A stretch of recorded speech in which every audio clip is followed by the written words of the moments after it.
Boa noite, igreja. Que a graça e a paz do Senhor Jesus seja com cada um dos irmãos aqui. Amém? Quero agradecer pela honra de poder estar aqui mais uma vez. Nós tivemos aqui, eu acho que 2 anos, mais ou menos, né? Convidados pelo Ministério de Louvor, na pessoa da Cristina. E nós tivemos aqui um encontro com músicos e outras pessoas que estão no entorno da questão musical. E tivemos uma tarde maravilhosa e profícua. E foi um evento muito gostoso, que está marcado ainda no coração e na mente, na minha. E algumas pessoas vieram falar comigo hoje e lembram ainda desse evento. A gente fica feliz, porque então a gente entende que teve um bom resultado. Então, estar de volta aqui, para mim, é uma honra e uma alegria muito grande. E é com temor e tremor que a gente recebe o púlpito tão graciosamente oferecido pelo pastor e sua esposa, desde a época que a gente vem tentando ajustar a nossa agenda. Então, agora, aprove Deus que isso acontecesse. Nós estamos aqui, então, com temor e tremor, mas com alegria no coração, sabendo que a palavra não é nossa, mas é do Pai. Queremos trazer o abraço da nossa igreja em Campo Grande, Mato Grosso do Sul. Quando falar em Mato Grosso, não esqueçam do Sul, que o pessoal lá fica magoadinho demais, porque Mato Grosso é Cuiabá e o do Sul é Campo Grande. E nós estamos, então, na parte de baixo, ligado ali com Bolívia, Paraguai, Corumbá, Ladário, e fazendo essas divisas, e é um lugar maravilhoso. Eu amo aquele lugar, tem vida fora do Rio de Janeiro e vida com qualidade, e fui lá para ficar 6 meses e estamos fazendo 10 anos já naquele lugar. A gente pensou que na agenda da gente eram 6 meses, mas na de Deus tinha mais de 10 anos que já fechamos os 10, e o pastor deve entender um pouco mais ou menos sobre isso, né? Então, quero trazer o abraço da nossa igreja ali em Campo Grande. Quero trazer também o abraço da minha família, minha esposa e meus filhos, que gostariam muito de estar aqui também. Então, estou aqui também trazendo a lembrança e o desejo deles de poderem participar aqui. Quero agradecer a Deus pela oportunidade que eu tive esses dias, não só de estar aqui no Rio, de estar na nossa igreja mãe. Eu pertenço à igreja congregacional de Vicente de Carvalho, e a nossa igreja tem 6 campos missionários, dos quais um dos campos é o que nós estamos presidindo lá em Mato Grosso do Sul. E quando venho aqui, tem que ir na igreja mãe com muita alegria. Então, estivemos pregando domingo passado, revimos ali os irmãos, e isso nos fortalece, nos renova. Mas não é só de lá que vem também o nosso renovo e fortalecimento. Também veio porque eu tive com os maiores, aqueles que eu tenho para mim como os melhores de todas as pessoas que eu conheço, que são meus irmãos que estão aqui. Eu pude passar uma semana maravilhosa com eles. Eu quero então prestar aqui também essa honra a esses que eu trago em alta estima, e eles são os primeiros na cadeia daqueles que são mais próximos de nós. Então, eu quero agradecer a Deus pela vida do meu irmão Laércio, que hoje foi ordenado aqui diácono, e eu pude dizer para ele, bem-vindo ao ministério. Aí ele vai ver o que é serviço de verdade. A gente é ordenado, acha que vai ganhar uma cadeira e um grande nome, e Deus fala assim, eu estou te diminuindo, você vai descer mais um pouco, você vai trabalhar mais do que fazia antes. Mas agora Deus está dando aí um plus, está dando aí para ele revestimento para todos os diáconos que foram ordenados aqui hoje. Queremos parabenizar a todos, porque o trabalho se torna ainda mais profícuo com a anuência e a ordenação da igreja. Que Deus abençoe Laércio e aos demais diáconos. Quero agradecer a minha cunhada, meu irmão Tito, minha cunhada também, que estão aqui, Liliane, e aqueles que sempre me recebem em seu lar, que é a Andréia e o Fabiano. A casa da Andréia, para mim, é um hotel Master Ultra Mega Plus, né? Então, quando eu venho para cá, ela já tem o meu quartinho separado. Se não tiver, quem tiver lá, eu tiro e eu entro no lugar, porque o quarto é meu, né? E a gente fica muito confortável ali, porque a gente se sente em casa, não só na dela, como de todos os meus irmãos. Mas a da Andréia, nós carimbamos ali um nome naquele quarto. Minha filha ficou ali por 2 anos, e agora que ela está em Campo Grande com a gente, quando eu venho, é ali que a gente fica. Então, quero aqui honrar a vida dos meus irmãos, do meu pai também, que está completando hoje 82 anos. Claro que nós saímos para almoçar fora. Então, o restinho de dinheiro que a gente tinha, gastamos tudo ali, porque a gente não come pouco. E fizemos um barulho enorme, uma bagunça lá naquele restaurante. Mas foi um momento maravilhoso, onde nós pudemos ali compartilhar desse momento maravilhoso do nosso papai. Amém, queridos? Quero agradecer diretamente e cordialmente ao pastor Roberto Maia por ter nos dado essa oportunidade, esse crédito de poder estar aqui no púlpito onde nós sabemos que o querido irmão zela tanto por ele, e não pode ser menos. Então, agradeço, pastor, pela honra, pela confiança, e esperamos que possamos cuidar também com o mesmo cuidado que o Senhor cuida. Quero pedir aos irmãos que abram, por favor, suas Bíblias no livro dos Salmos, e nos livros dos Salmos nós vamos achar o Salmo 73, que é um salmo de Asaf.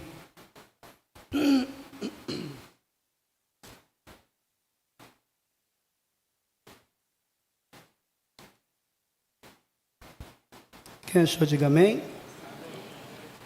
Então me espera, que parece que na minha Bíblia sumiu.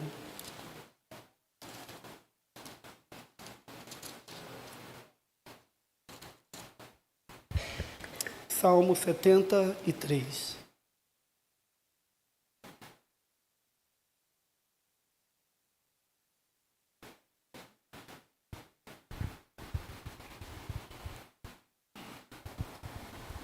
E leiamos então.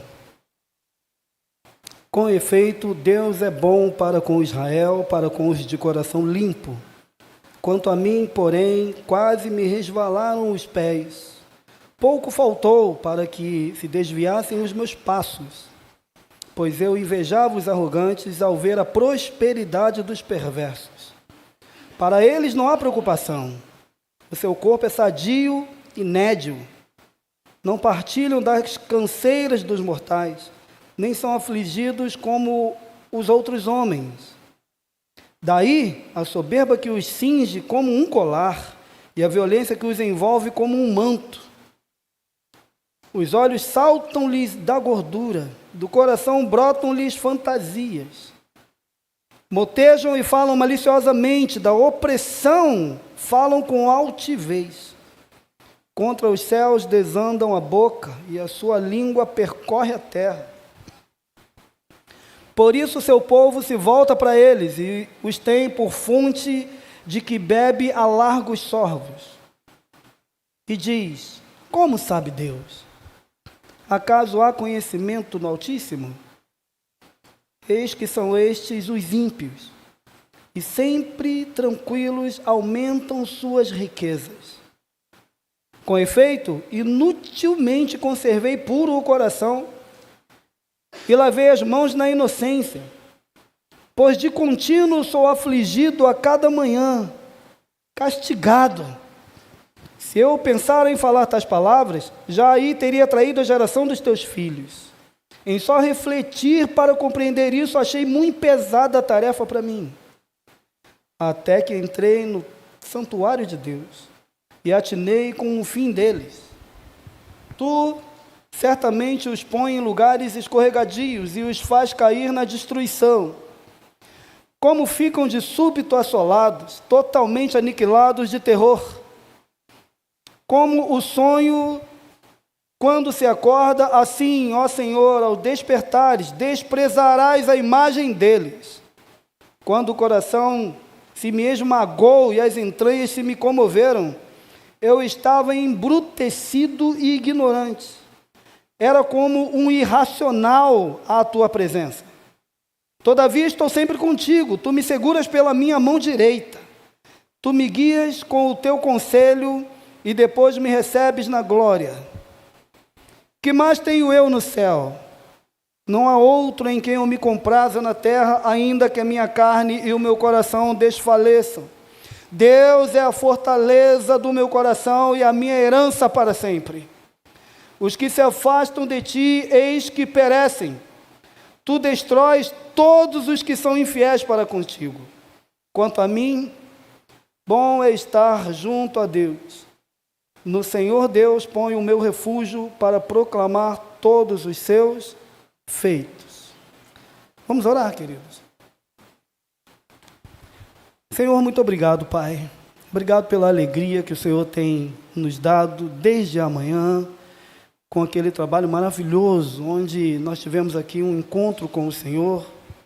E onde tivemos aqui, ó Deus, nesse culto tão abençoado, pessoas sendo aqui, ó Deus, ordenadas ao ministério diaconal, ministério do serviço, daqueles que estão prontos para servir a igreja nas várias áreas sociais, presenciais, de visitação, sejam as que forem, mas pessoas que têm o coração voltado ao serviço, gente que disse, eis-me aqui, e o Senhor os chamou para esse trabalho. Então, muito obrigado por poder presenciar isso, Senhor. Foi maravilhoso vermos como a igreja ainda caminha, apesar de o mundo forçar para cá, as portas do inferno realmente não prevalecem contra ela. Que nessa noite nós possamos ouvir o Teu Espírito Santo, trazer aquilo que Ele tem para nós. Não interessa a palavra de outra pessoa, se não for da pessoa do Espírito Santo, Senhor.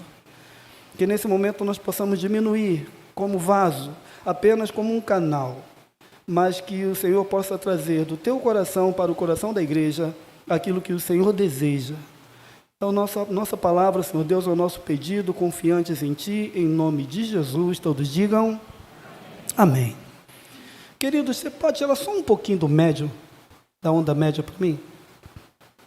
Te agradeço, tá? Esse salmo é um salmo que ele é escrito por Asaf. Asaf, ele era uma referência no meio do povo de Israel.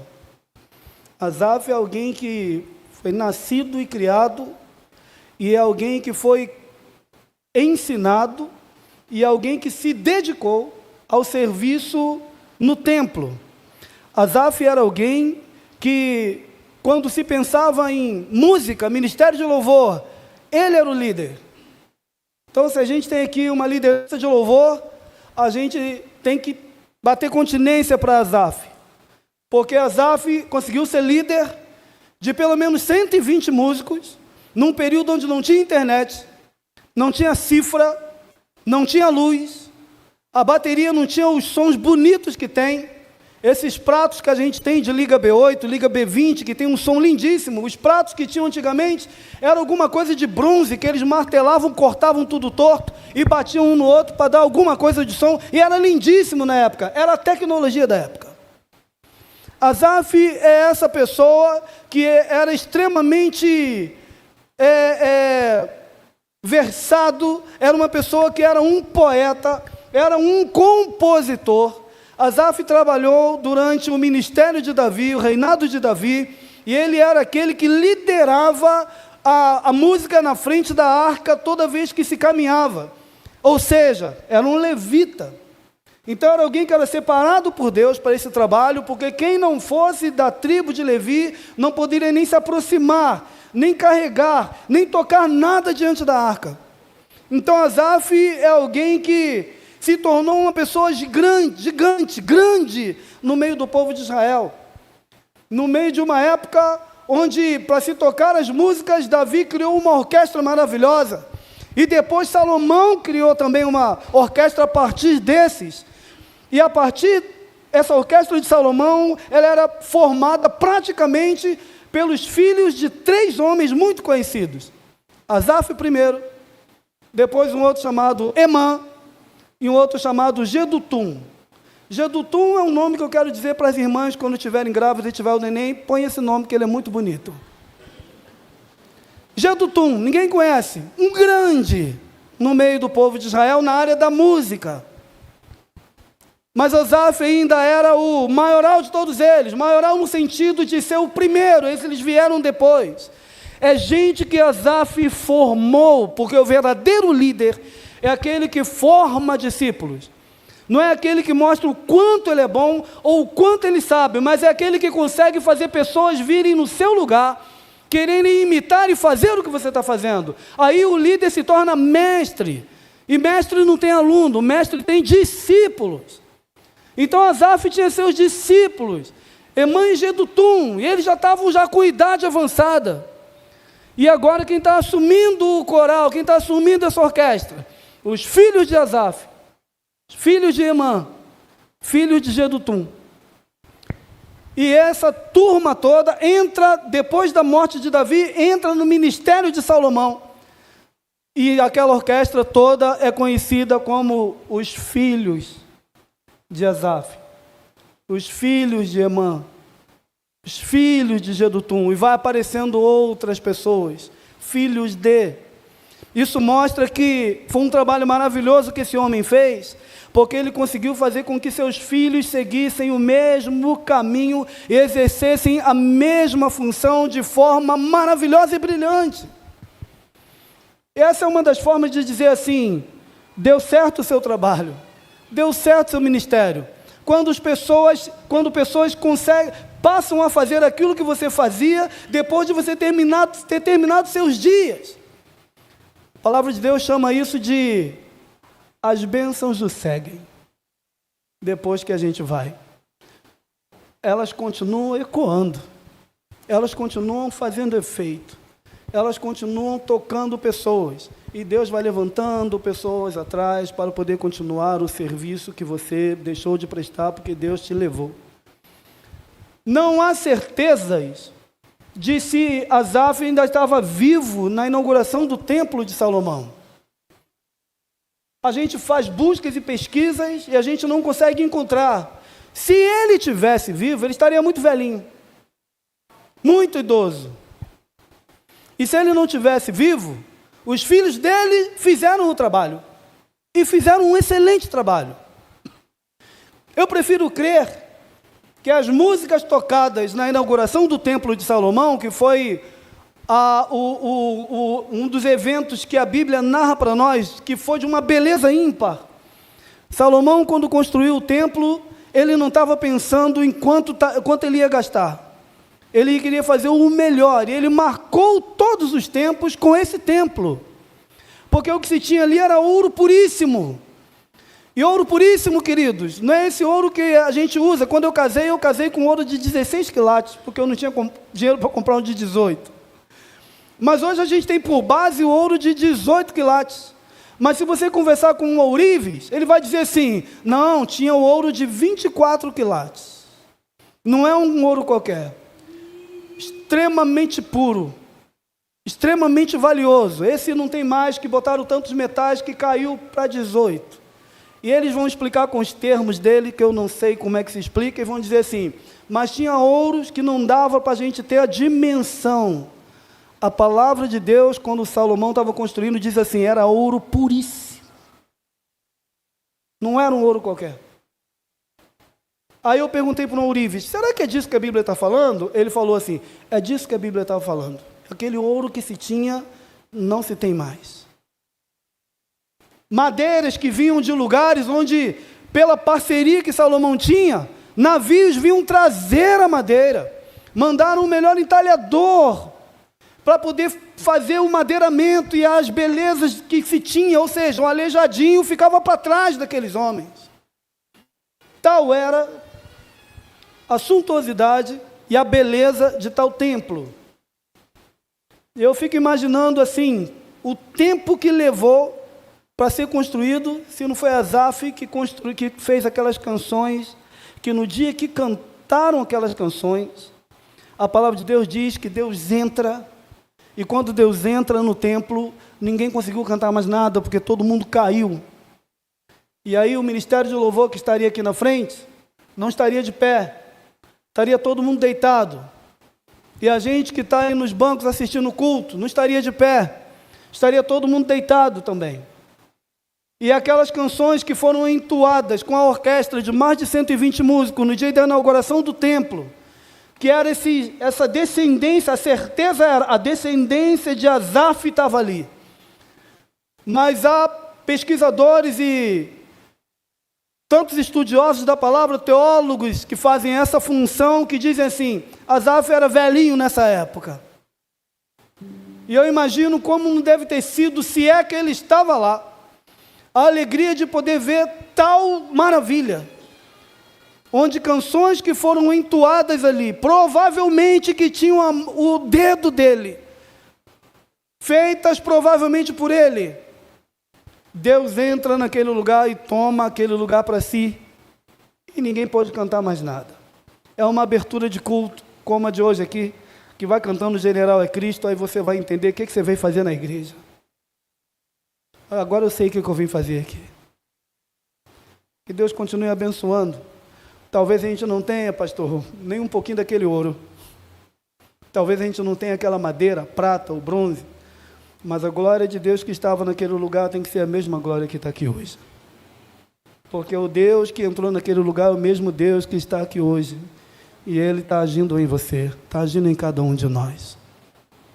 Asaf é esse homem que ele ganhou tal estatura no meio do povo de Israel, que todos reconheciam aquele homem como alguém que, quando se cantavam suas canções, o coração das pessoas se elevavam ao Senhor, porque suas músicas falavam de justiça, suas músicas falavam de amor.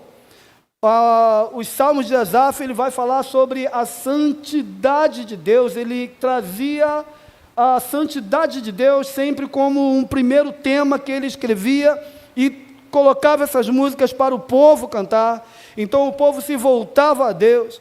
Asaf também escrevia sobre o juízo divino. Nós cantamos hoje que a gente precisa lembrar o que vai acontecer com a gente. É para a glória que a gente vai. Canção linda que estava sendo cantada aqui. A igreja vai subir. A igreja tem seu futuro, já decretado pelo Senhor Jesus. E Asaf fazia assim, cantava músicas que chamavam o povo de Deus a serem fiéis, a fidelidade a Deus. Então era um homem que tinha um coração totalmente voltado para esse serviço de levar o povo a adorar o Senhor. Não eram muitas músicas de guerra que ele fazia, como General é Cristo, mas músicas que quebrantavam o coração e faziam todos os judeus, nesse período de culto, entenderem que a justiça de Deus, entenderem que Deus, como divino, vinha para estar no meio do povo, e a maravilha que era e a bênção que era poder estar ali onde Deus estava. Era essa bênção de Asaf. Alguém que quando passava no meio do povo, o pessoal reconhecia como, esse é o Asaf. Asaf me lembra Daniel. Daniel, com 80 anos, Belsazar dando uma festa e bebendo com as canecas, tudo que tinham trazido do templo, quando destruíram, que foi destruído por Nabucodonosor.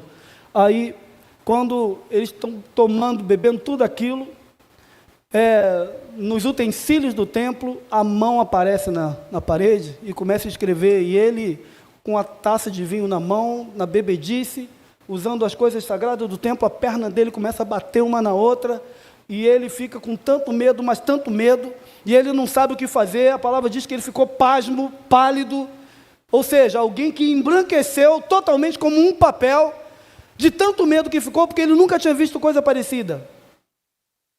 Aí chamou todos os sábios, os adivinhos, astrólogos, tudo que se tinha no meio do povo, para alguém decifrar o que estava escrito. Ninguém conseguiu. Aí a avó dele falou assim: tem um aí no meio do povo. Está lá o texto. Tem um aí no meio do povo que na época do seu avô, Nabucodonosor, ele decifrou sonhos. E seu avô tinha um respeito tremendo por ele. Eu acho que ele está no meio do povo. Procura ele que ele vai decifrar o que está escrito. Aí o Belsazar mandou procurar, encontrar Daniel. Daniel com mais de 80 anos. Quando foi para lá, foi na adolescência para a juventude.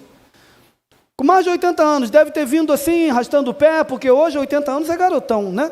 Meu pai está com 82 anos, você olha ele aqui, parece que ele está melhor do que a gente. Tem 20, 30, 40, até 50 anos. Mas naquela época, 80 anos, já tinha passado muito. A estimativa de vida era no máximo 60. Daniel, com 80 anos, está vindo, deve ter vindo arrastando o pé. E quando ele chega diante do rei, ele pergunta: me chamou rei? Aí o Belsazar pergunta para ele assim: és tu o mesmo Daniel? Essa pergunta é uma pergunta que intriga. Por que intriga? Ele não quer saber se é Daniel, ele quer saber se é o mesmo que declarava os sonhos. Você ainda tem aquele mesmo ministério? Você ainda é aquela mesma pessoa? Daniel olhou para ele e falou assim: o que o senhor quer? Não respondeu não. O que o senhor quer? Ele falou: apareceu uma escritura na parede e ninguém consegue decifrar. Daniel foi lá e olhou e falou: então, vou te dizer o que é.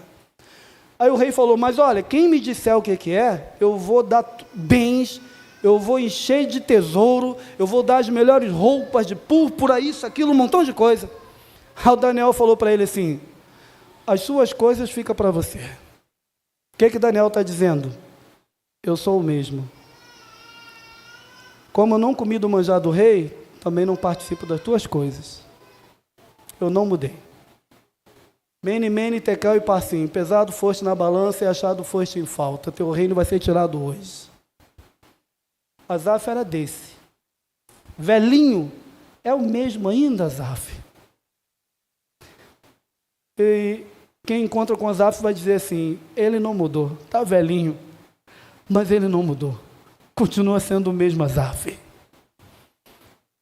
Às vezes essa é uma pergunta que fica para mim e para você. Vale a pena às vezes a gente chegar e vamos fazer um exercício. Olha para quem está do seu lado e diga, você ainda é o mesmo? Se for mulher, pergunta, você é a mesma?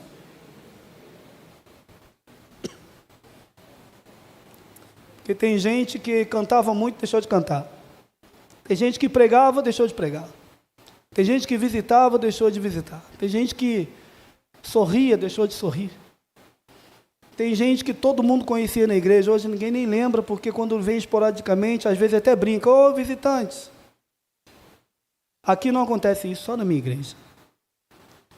Tem gente que fazia, que era e tinha e tal, e deixou de ser. Essa pergunta é uma pergunta pertinente. És tu o mesmo? Será que quando você estiver com 70, 80 anos, alguém perguntar, és tu o mesmo? Você vai poder dizer, continuo sendo o mesmo. Não mudei, não saí, não deixei, continuo exercendo aqui. Será que os diáconos daqui a 30 anos a gente vai poder perguntar, pastor, vocês são os mesmos? O que Jesus quer de nós é, sejam os mesmos. Não mudem. Para que lá no futuro alguém diga assim, pode falar com fulano porque ele é o mesmo. Vale a pena. Alguém quer discutir alguma coisa com Asaf? Alguém tem dúvida de que Asaf é um grande homem de Deus? Alguém tem alguma pergunta para fazer para Asaf? Ou é melhor a gente ficar quietinho perto de tal magnitude de um homem como esse? Não que ele seja o maioral de todos, mas um grande servo. Alguém tem alguma dúvida do ministério de Asaf? Alguém tem dúvida da fé desse homem, da certeza desse homem, da pegada, da firmeza que ele tem? Alguém tem dúvida? Pois o Salmo 73 é ele abrindo o coração para nós. Salmo 73 é Asaf dizendo para nós o quanto ele era tão humano, o quanto ele era frágil, apesar de ser quem era. Salmo 73 mostra para nós que Asaf tinha as mesmas inclinações, as mesmas preocupações, as mesmas dúvidas que nós. Salmo 73 é um salmo que ele coloca o ímpio e o justo na mesma balança, e há aquelas pessoas que pesam mais para o lado do ímpio. Asaf, com tudo que ele tinha, com tudo que ele era, com essa pessoa separada, escolhida por Deus, Asaf vai dizer, logo no versículo 2, quase me resvalaram os pés, por pouco, por muito pouco. E a pergunta é, por que Asaf? Se a gente pudesse chegar e falar assim, por que grande ministro de música? Por que grande líder? Por que minha referência? É a referência do baterista, que apesar de ele tocar alguns instrumentos de corda, ele era percussionista. Ele tocava símbolo, então ele era a marcação do tempo, que é o símbolo é o chimbal da bateria, é a célula rítmica. Ele era aquele que marcava o tempo da banda, era marcado com símbolos. Mas tocava outros instrumentos, mas esse era o instrumento dele de posição na orquestra. A pergunta é, por que grande líder, grande músico, grande percussionista, grande escritor, grande autor das canções? Por que está dizendo que seus pés quase? Como? Não dá para a gente acreditar que uma pessoa de tal natureza poderia ter uma escorregada ou alguma coisa, poderia tirar ele do caminho, ainda que fosse quase. O que quase te fez? O que quase? Aí ele vai dizer assim, lá no versículo 3, pois eu fazia o quê? Invejava os arrogantes. ao ver a prosperidade dos perversos. E como tem gente assim? Crente, que ainda tem dúvida se Deus é contigo por causa da tribulação que você passa. Deus não pode ser comigo. Pior, se Asaf vive no nosso tempo, ele ia falar assim: eu repreendo isso aí. Quero isso não. Eu determino que a minha vitória venha. Eu não aceito ficar nessa situação difícil que está para mim. Não, eu declaro que agora é minha vitória. Aí Paulo vai ensinar para nós em Atos 16, em Filipos. Expulsou o demônio de uma menina. Tomou uma surra. Foi preso no final, no cárcere interior. Cadeias que faziam ficar curvados no chão. E meia-noite ainda cantavam e adoravam a Deus. E Deus quebra aquela cadeia toda. E a gente está achando que Deus está quebrando a cadeia por causa de Paulo. Claro que não, porque senão eles tinham ido embora. Quebrou e eles ficaram. Então Deus quebrou por quê? Por causa do carcereiro. Para mostrar para o carcereiro quem é que cuidava de Paulo e Silas. O que acontece com o carcereiro? Se converteu, teve a vinda mudada, foi batizado, a família dele toda teve encontro com Jesus. Aí eu te pergunto, essa luta que Paulo passou, foi boa? Ou foi ruim? Vai depender do seu nível de crente. Os crentes de verdade vão dizer assim: foi bênção. Foi da parte de Deus isso aí. É didático. Mas só para Paulo, para mim não. Porque a gente olha assim na Bíblia, é lindo, mas quando é com a gente começa a fazer o quê? Invejar os arrogantes. A gente olha aquele menininho que está com a Porsche, lá no YouTube, dizendo com um pataco de dinheiro desse tamanho. A gente fala assim: rapaz, olha que maravilha isso. Principalmente os jovens mais novinhos, adolescentes. Quantas pessoas levadas porque invejam isso. A ostentação. Gente que parece que está tudo bem. E o engano é tanto que às vezes é carro alugado, apartamento alugado, o dinheiro é um negócio fictício, mas você acredita e você começa a achar que realmente a gente está sendo próspero lá. Perversos, ímpios.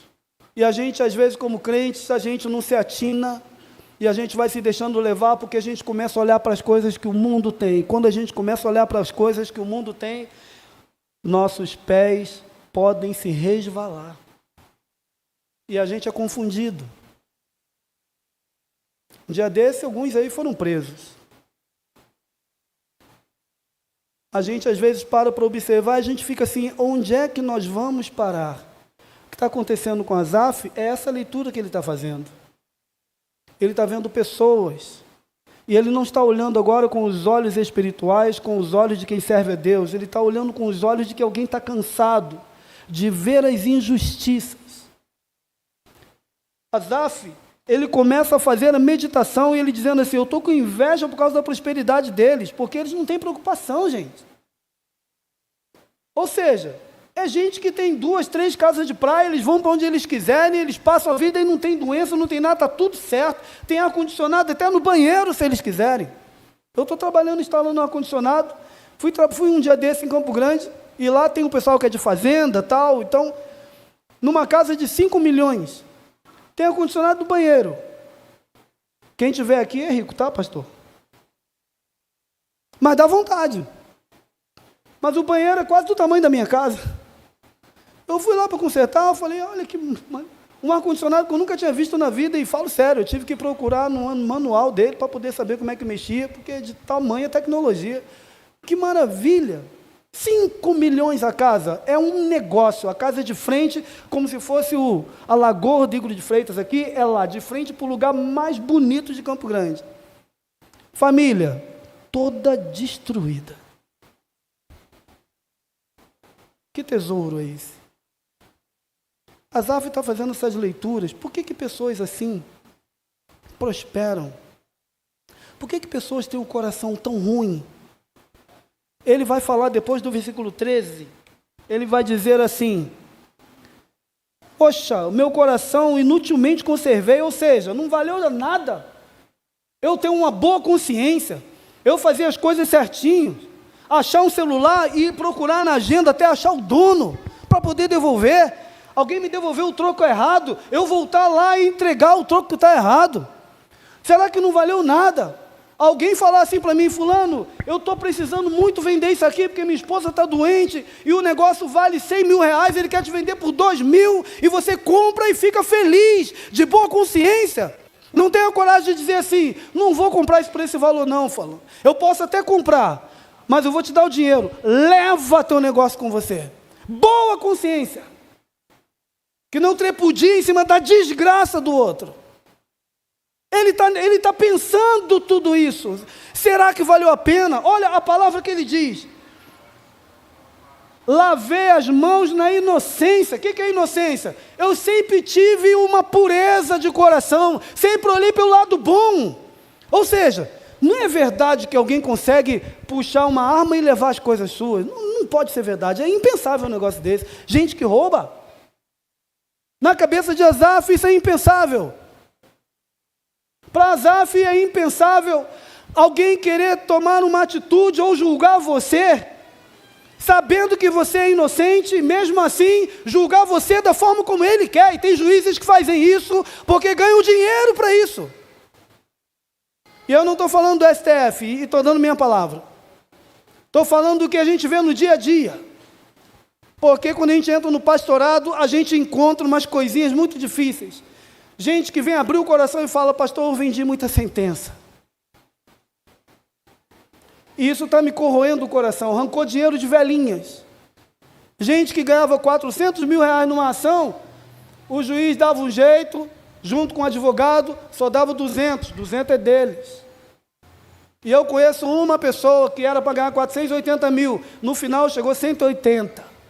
Onde é que foi 300? O que ele está falando é, eu não fiz isso, sempre tive um coração, uma cabeça pura, sempre olhei para o lado da inocência, sempre procurei ser certinho, nunca joguei no tigrinho. Eu tenho certeza que o pastor aqui não, mas eu estou lidando com gente que perdeu no tigrinho 26 mil reais. Você acha muito? 45 mil antes e 26 mil agora, pouco deu vir para cá. Gente que está jogando em casa, pastor, que quer ganhar um dinheiro fácil. Isso não é boa consciência. Porque Deus deu um nome, se você quer ganhar dinheiro. O nome disso é? Trabalho. Trabalho. Quando a gente vê alguém lá no Tigrinho mostrando um pataco de dinheiro desse tamanho, a gente pensa assim, olha a nossa cabeça, alguma coisa não está batendo. Você não pensa assim, não? Alguma coisa não pode ser normal. Não, eu joguei aqui, acabei de ganhar 5 mil reais. Alguma coisa não está batendo. Ninguém dá dinheiro de graça para os outros assim. Alguma coisa. Aí, a gente fica com inveja e não sei o quê, e a gente vai lá também e começa a pensar assim, Deus está demorando me dar o que eu quero.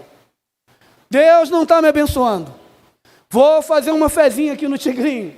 Aí a pessoa vai para o Tigrinho, do Tigrinho joga na Mega Sena no final do ano. E a Mega Sena é o quê? Acho que é 6 reais, eu não sei quanto é. Quanto é a Mega Sena, alguém sabe? Não, é melhor não falar para você não se entregar. Não fala. Anota aí quem vai falar, pastor. Quanto é a Mega Sena, queridos?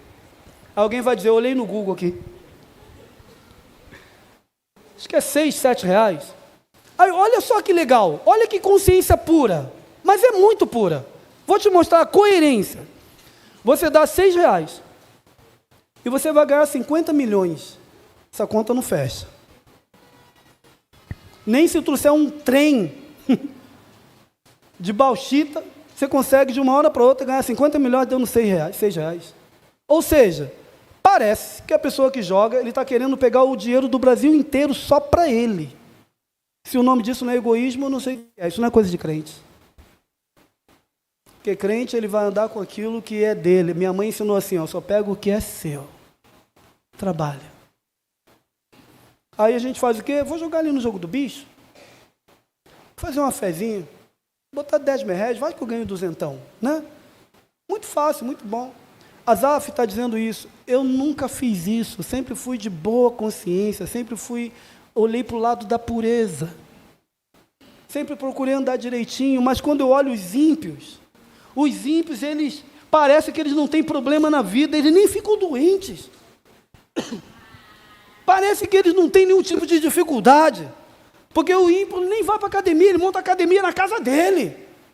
Então, Asaf está olhando tudo isso, não há preocupação, versículo 4, o corpo é sadio. Eles não partilham das canseiras dos mortais, claro que não vai partilhar.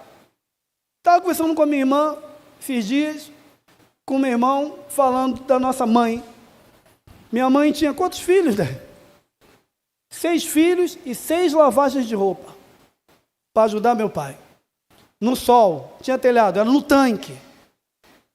Morreu com 68 anos, uma diabetes muito difícil, desde os 40, e ainda viveu muito porque com 50 e alguns anos, 52, 54, ela teve um problema de rins, perdeu o seu rins e teve que fazer hemodiálise. Todo mundo disse que ia durar 2 a 3 anos, ela durou 12. Nós louvamos a Deus pelos 12 anos, que foram os 12 anos que a gente curtiu a nossa mãe o máximo que pôde. Então, aos 68, 12 anos, ela teve problema com 56. Minha mãe lavava 6 lavagens de roupa. Achava dinheiro das clientes que tinham dinheiro, pessoal que era bem de vida, achava dinheiro, devolvia. Eu falava, mãe, mas a senhora achou, não é para a senhora ficar? Não, filho, eu só quero o que é meu.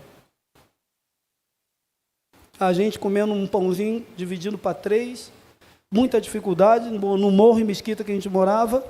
Hoje os filhos, todo mundo tem carro, todo mundo tem casa própria, olha como é que Deus faz as coisas. Não dependem de ninguém, mas alguém ralou muito para que chegássemos aqui. E ralou como? De boa consciência. Ficava no sol, lavando roupa no tanque.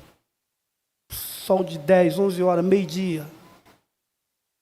Por que a gente vive mais hoje? Hoje tem máquina de lavar, a gente põe a máquina, vem para a igreja, quando chega está pronto, e se a máquina der defeito, a gente dá briga com a máquina.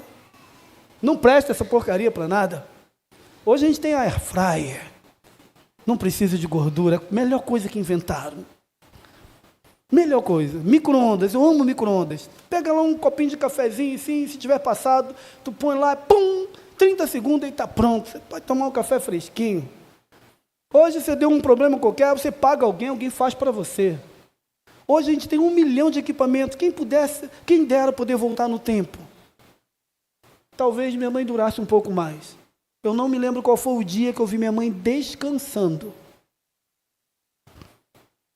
O dia que ela pôde parar para dizer assim, hoje eu não vou fazer nada. Eu não me lembro desse dia. Perguntei a André, qual foi o dia dela? Eu também não lembro. Porque o Asaf está vendo isso. Asaf está olhando e está falando assim, ó. Eles não são afligidos como os outros. Eles não partilham das canseiras dos mortais, que é mortais, das pessoinhas pobres, das pessoas comuns, do dia a dia, de mim e de você. Eu já consigo descansar um pouco, você também. Mas mesmo assim, ainda não é igual certas pessoas que tem por aí. E às vezes a gente fica assim, Senhor, quando é que minha hora vai chegar? Quando minha vez vai chegar? E tu fica perguntando, quando é que o Senhor vai abrir a porta? Quando o Senhor vai fazer alguma coisa? Quando que vai acontecer? É a indagação de Asaf, homem de Deus. E ele está dizendo um monte de queixos. E ele está falando, olha, eles falam maliciosamente. E da opressão eles falam com altivez, ou seja, é gente que não está preocupado com o outro não, a gente está preocupado consigo mesmo, tem um rei na barriga, eles não querem saber. Contra os céus, versículo 9, desandam a boca, e a sua língua percorre a terra. É gente que fala assim, Deus não existe, Deus é meu dinheiro no bolso, Deus sou eu mesmo, Deus é o que eu quero, o Deus é você que é Deus, é você que faz e acontece, é gente que fala contra Deus. E ainda aquilo que eles falam, a propagação disso vai longe. Se deixar, não querem escutar um pastor, querem escutar um homem desse, uma mulher dessa, um coaching da vida que diz, você pode. Nada pode te derrubar, você consegue. E às vezes tem um peso. E a palavra está dizendo assim, olha, o padal encontrou casa. A andorinha ninho para si. Eu encontrei teus altares. Mas às vezes a gente não quer ouvir isso. Porque o nosso coração chega ao ponto do coração de Asaf, homem de Deus. Asaf vai dizendo, por isso seu povo volta para eles, lá no 10. e os tem por fonte que bebe a largos sorvos. Por isso você tem um monte de seguidores. Você tem lá 1 milhão, 2 milhões, 15 milhões, gente que não tem nenhum compromisso com Deus, mas falam, arrogam, e as pessoas amam isso. Idolatram. É disso que Asaf está dizendo. Gente que é contra o Senhor. É gente que não tem nada de Deus. Mas as suas falas, elas embebedam as pessoas tudo que querem ouvir é isso. Ainda vende para você. Toma um tigrinho para você ficar legal. Ganhe dinheiro, toma aí um tigrinho. E você está enchendo o bolso deles. Asaf está olhando a injustiça. Isso está movendo o coração dele para tudo aquilo que não é bom. A segunda parte de Asaf começa no versículo 13. Quando diz assim, então inutilmente conservei o meu coração puro e lavei as mãos na inocência. Pois de contínuo sou afligido a cada manhã, eu sou castigado. Se eu pensar em falar, só em pensar em falar o que está acontecendo comigo, se eu falo isso vai ser um problema para as gerações, eu tenho que ficar calado. Posso falar para ninguém, porque tem coisa que a cabeça da gente não consegue dimensionar. O Asaf está dizendo aqui assim, olha, chegou um momento que eu fiquei muito ruim. Interessante o versículo que tem lá embaixo, no versículo 22. O 21 diz assim, quando o coração se me amargurou e as entranhas se me comoveram, porque eu estava como embrutecido e ignorante. Ou seja, não queria saber de nada não. Parece que quando a gente começa a olhar essas coisas, e elas começam a mexer com a gente, e a gente começa assim, eu tenho que me envolver com essas questões aí que a gente está tendo hoje, porque eu tenho que me posicionar. Quantas pessoas disseram para mim, pastor, você tem que se posicionar. Na última eleição, eu falei, é mesmo? Mas como assim me posicionar? Não, o senhor tem que pregar. Aí os verde e amarelo, tem que pregar que nós somos patriota, e não sei o que e tal, e a gente vai para a marcha, moto tal. Aí vi os vermelhos, tem que pregar, pastor, que a gente tem que pegar e socializar as coisas, tem que dividir tudo, nós somos comunistas, a igreja ela tem os dois. E falavam para mim, o senhor tem que se posicionar. Eu falei, mas eu tenho minha posição. E qual é a tua? A minha posição é de quem me botou aqui, não foi nem o verde, amarelo e nem o vermelho.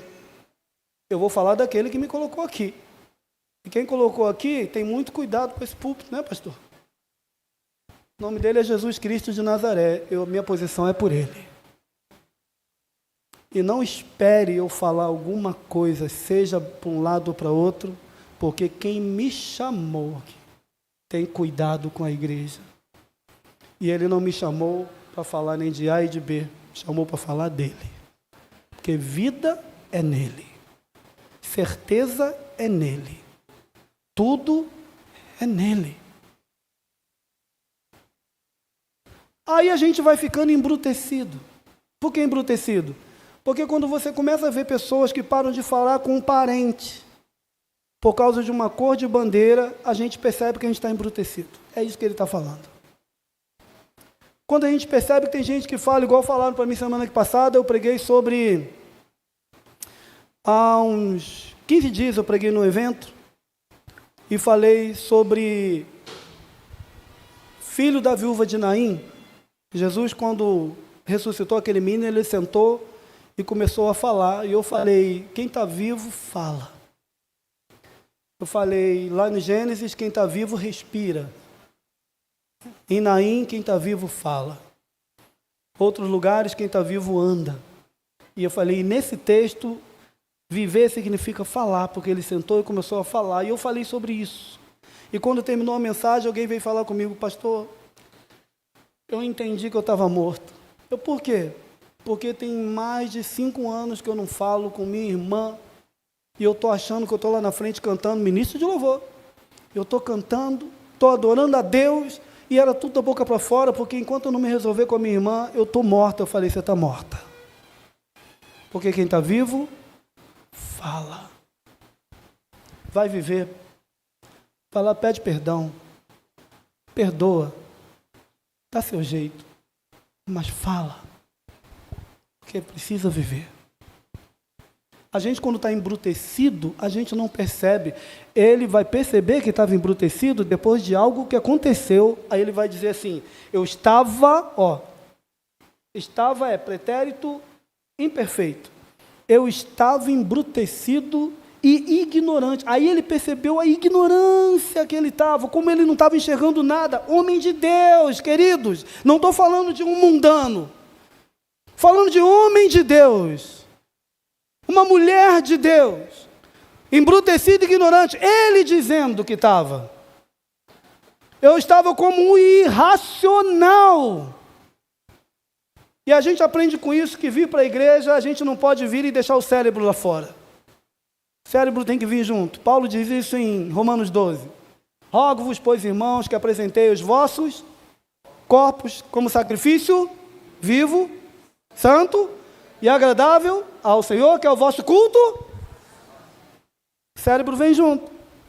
Ele está dizendo assim, eu estava embrutecido, ignorante e irracional na tua presença. A gente que está dentro da igreja, às vezes está aqui no louvor, não acredito que o louvor tem isso, mas às vezes está com essas características. Quem acontece isso? É com o mundano? Comigo e com você. Homens e mulheres de Deus, para um minuto de ver o que a palavra tem para você e comece a olhar as coisas do mundo, que a gente vai ficar embrutecido, ignorante e irracional. A gente vai brigar por cores, a gente vai brigar por falas, a gente vai brigar por aquilo que não foi o que Deus mandou a gente brigar por isso. A gente vai parar de brigar por almas, a gente quer que elas morram, porque estamos embrutecidos.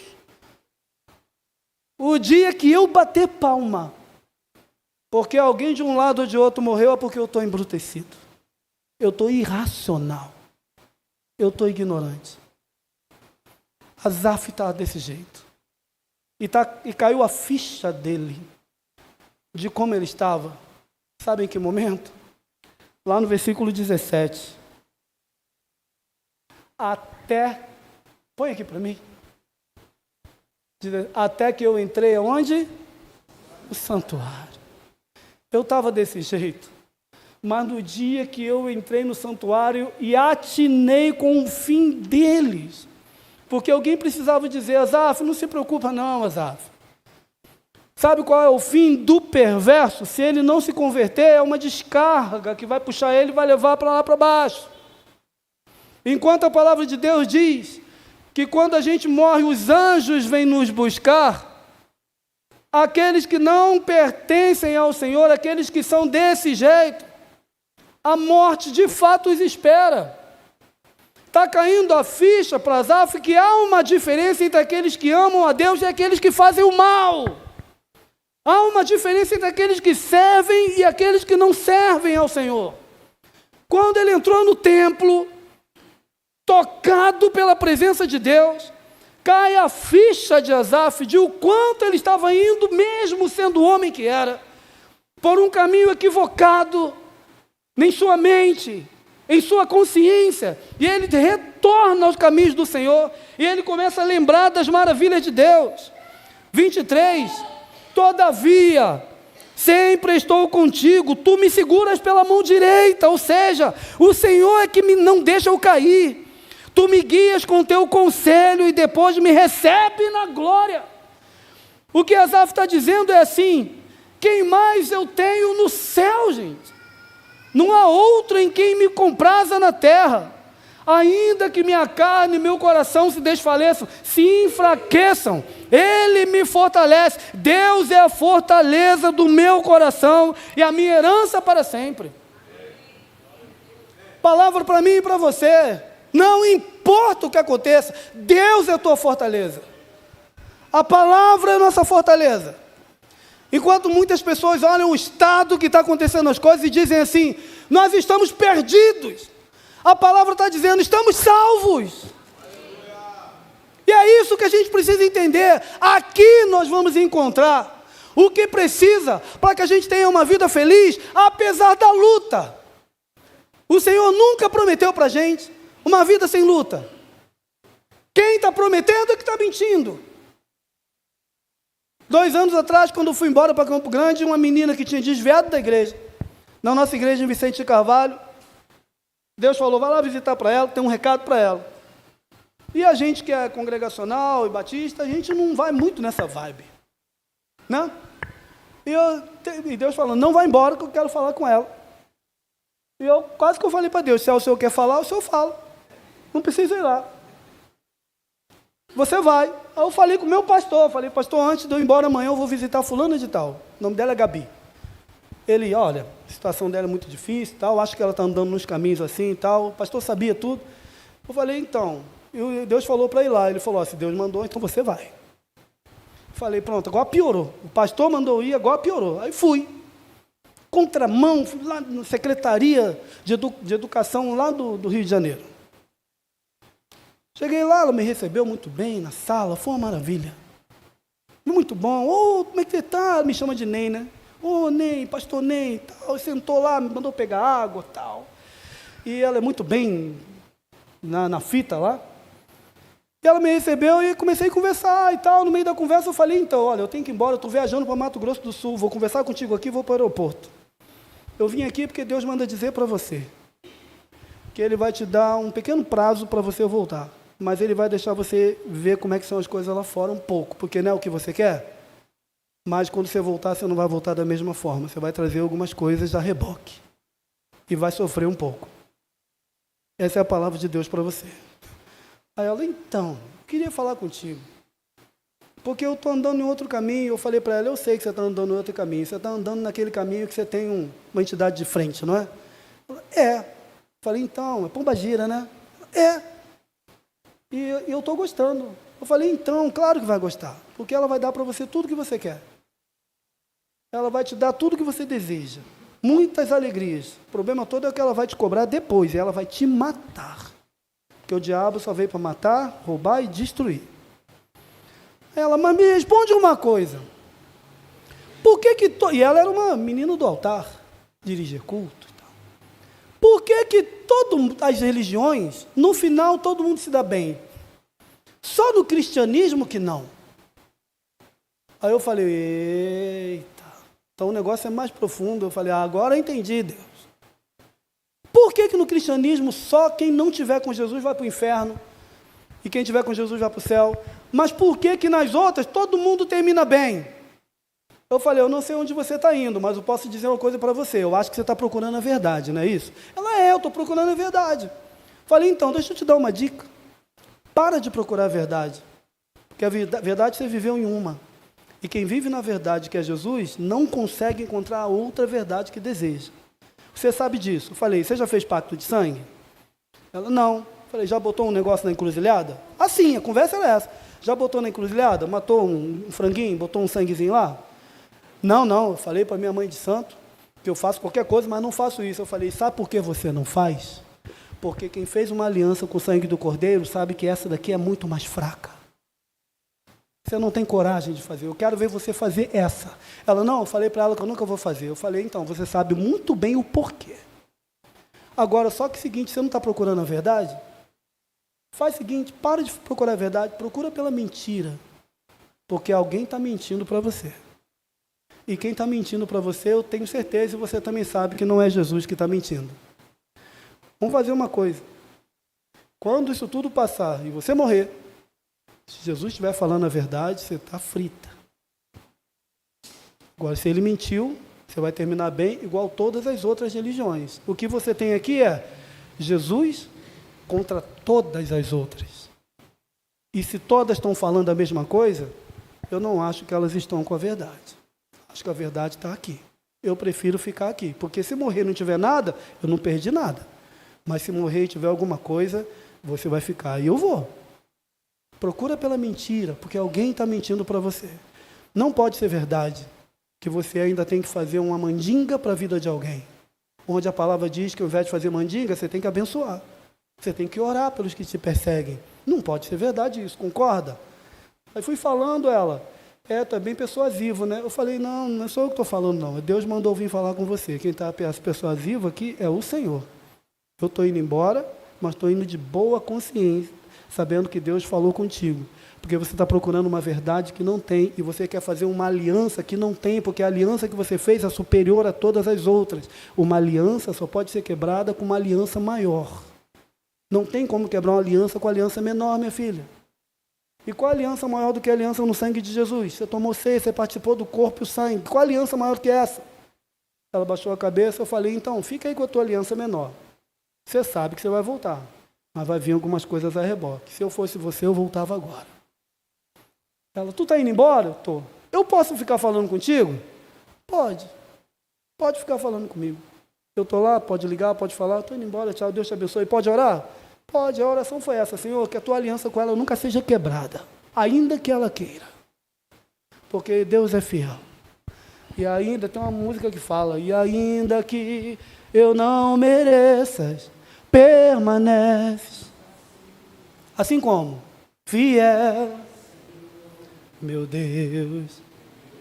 A quem? Porque Ele é fiel.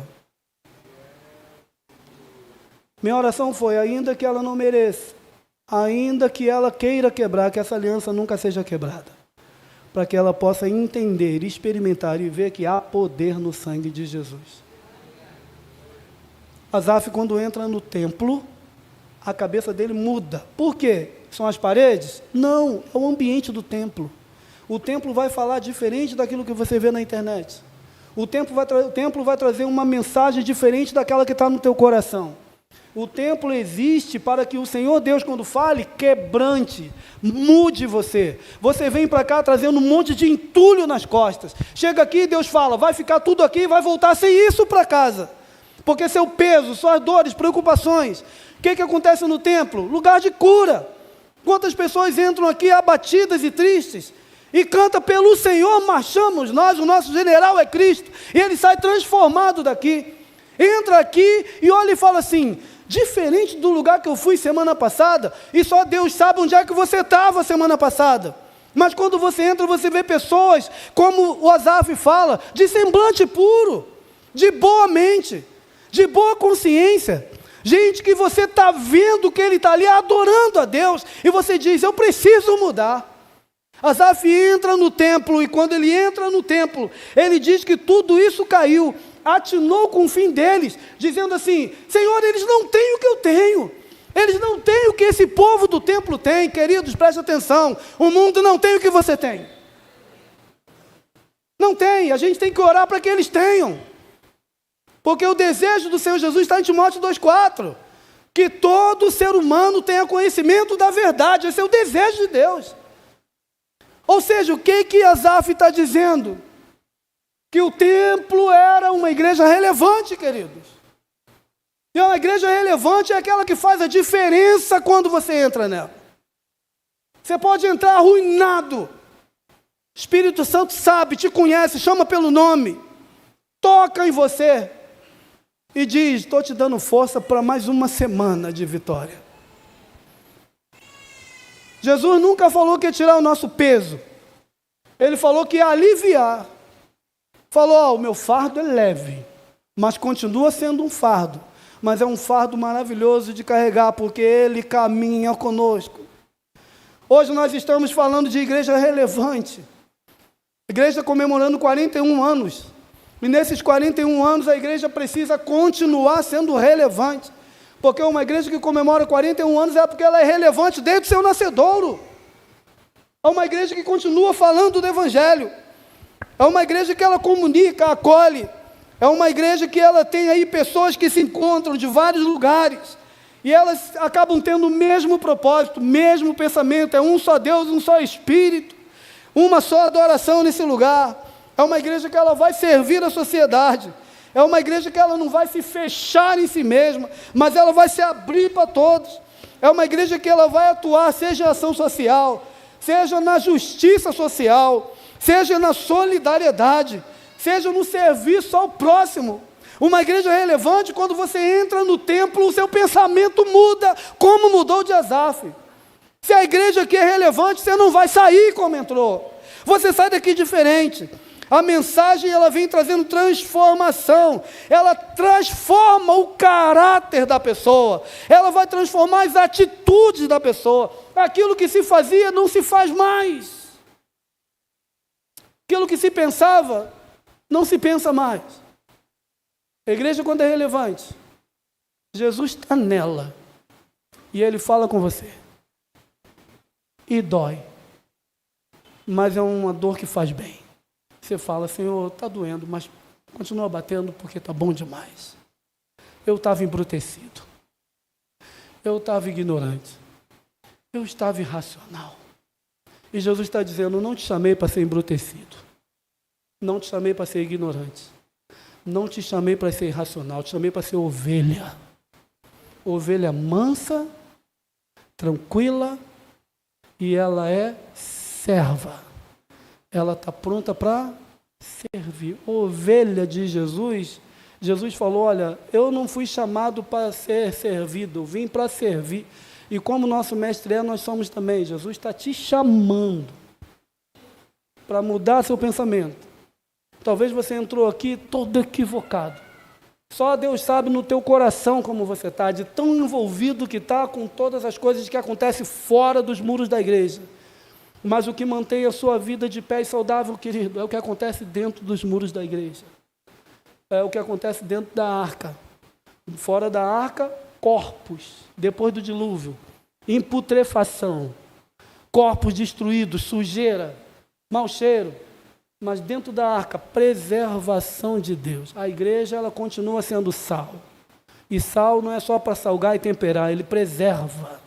Era o que os antigos usavam para preservar a carne, para manter o sal, e continuamos sendo luz. A gente ilumina, não é a rua, não é essa lâmpada, são as mentes. É a gente que leva sal e luz. Nós é que somos sal e luz. A gente não pode ser influenciado pelas coisas do mundo e as coisas do mal. Nós temos que ser conduzidos pela igreja, pela palavra de Deus. E quando nós somos conduzidos pela palavra de Deus, a igreja se torna, passa a ser, continua sendo uma igreja relevante. Olha para quem está do seu lado e diga, eu e você não podemos ser ignorantes, irracionais, insensíveis, invejosos. Ao contrário, precisamos ser relevantes. Diga para ele, não é o mundo que dita a regra, nós é que ditamos as regras, e a igreja que dita a regra. É uma igreja? Que Deus abençoe a cada um de nós. Amém? Queria chamar o Ministério de Louvor, se puder, o Fabiano. Tem uma canção que diz, se o sol se pôr, pode, pastor? Se o sol se puser, era para ser escrito assim, né? Mas o empréstimo poético. Se o sol se pôr, sabe? Então, o Ministério de Louvor. Porque essa canção vai dizer, tu és o Deus da minha, é o que Asaf falou. Ainda que venham todas as dificuldades, eu vou crer em Cristo, vou crer no Senhor. Porque tu és o Deus da minha salvação. És o meu dono e tu és a minha canção.